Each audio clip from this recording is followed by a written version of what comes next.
독도. 독도는 역사적, 지리적, 국제법적으로 명백한 우리 고유의 영토이다. 신라 지증왕 13년 이사부 장군이 우산국을 점령하여 신라 땅에 포함시킨 사실이 기록되어 있다. 우산국은 울릉도와 우산도를 함께 가리킨다. 지난 100년 일본은 조선을 무력으로 짓밟았고 수없이 많은 남성을 강제징용하고 강제노역시켜 타국만리 태평양 전쟁터와 만주 전쟁터에서 죽게 했다. 또한 부녀자와 아직 어린 소녀까지 사기와 인신매매를 통하여 성노예로 만들었다. 조선과 일본, 대한민국과 일본의 전쟁은 지난 100년 사이 이미 끝났다. 첫 번째 일본의 조선 식민지화는 아직 끝나지 않았다. 하지만 일본은 아직도 그 과거의 전쟁의 망령에서 벗어나지 못했다. 여전히 그들은 독도에 대한 야욕과 강제징용 위안부 문제 등과 같은 실질적인 사과를 하지 않고 있다. 일본은 현재 독도 영유권을 주장하고 있다. 지난 2006년 우리 대한민국은 대통령 노무현을 통하여 대국민 담화를 발표했으며 그 내용을 전 세계에 알렸다. 그로부터 10여 년이 흐른 지금 아직도 일본은 독도에 대한 권리를 주장하고 있다. 이는 명백한 식민지 영토권을 주장하는 격이며 제국주의 침략 전쟁에 의한 점령지 권리, 나아가서는 과거 식민지 영토권을 주장하는 것이다.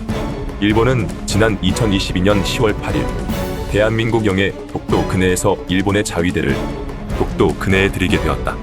일본은 일본의 국기가 아닌 전범국기인 우길기를 개양하고 나타났으며 이는 명백한 일본의 암묵적인 무력 시위인 것이다.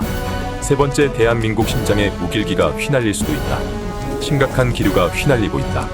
대한민국은 수많은 독립운동가, 광복군, 의사, 열사, 무명의 의병들이 쓰러져간 피와 땀 그리고 눈물로 지켜온 나라다. 그런 대한민국의 초유의 일이 발생한다. 또한 10월 31일 이종섭 국방부 장관은 일본이 개양한 국기는 형상은 비슷하지만 실제는 우길기와 다르다라고 말했다. 무엇부터 잘못되었을까? 이것은 잘못되었다. 현재 일본은 독도는 일본 고유 영토라며 일본의 기시다 후미오 정부는 발표했다. 이는 명백한 독도를 일본에 편입시키겠다는 의지를 밝힌 것이다. 2022년 대한민국 정부는 이런 일본의 반응에 이와 같이 답을 했다.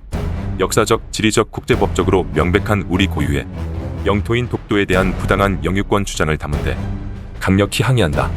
표면적으로 강력한 항의였지만 아니었다. 실제 헌법 제3조 대한민국의 영토는 한반도와 그 부속도 서로 한다고 명시되어 있다. 그만큼 독도 문제는 헌법 차원에서 다룰 중대한 사안이다. 또한 헌법 제66조 2항에서는 국가원수인 대통령은 국가의 독립 영토의 보전, 국가의 계속성과 헌법을 수호할 책무를 진다라고 명시하고 있다. 하지만 실질적으로 항의의 주체는 외교부 장차관이 아니라 국장급이었다. 역대 어느 정부에서도 있지 않은 일이었다. 정말 대한민국의 정부는 조금 더 강력함을 보여줘야 한다. 대한민국의 영토는 지난 몇천 년간 이어져 온 한민족의 역사가 서린 통한의 땅이다. 그런 역사적인 혼이 깃든 영토에서 반세기 동안 대한민국을 도륙했던 일본에게 내어주는 일은 절대 없어야 할 것이다. 네 번째, 지속되는 역사 왜곡. 일본의 역사 왜곡은 해를 갈수록 더해가고 있다. 일본의 아이들은 이렇게 말한다.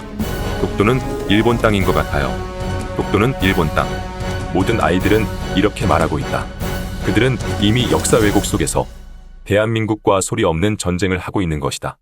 아이들이 자라 기성세대가 되고 또 그 다음 세대가 자라나서 역사가 반복된다면 언젠가 제2의 침략이 있을 것이다.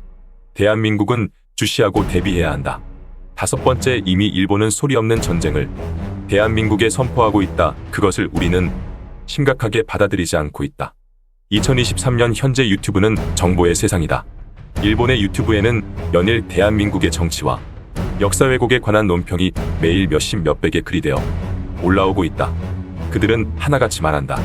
대한민국에서 강제징용은 없었다. 대한민국에서 성노예는 없었다. 총과 칼을 들고 싸웠던 건 너희 조센진이었다. 그러니 니들이 사과해라. 그들은 이런 말도 안 되는 말로 본인들의 전쟁 범죄를 잊으려 한다.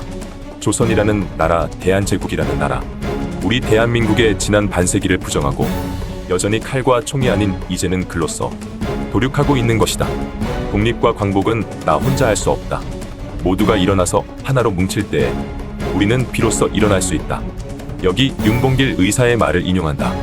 너희도 만일 피가 있고 뼈가 있다면 반드시 조선을 위해 용감한 투사가 되어라. 의사 윤봉길. 역사를 잊은 민족에게 미래는 없다.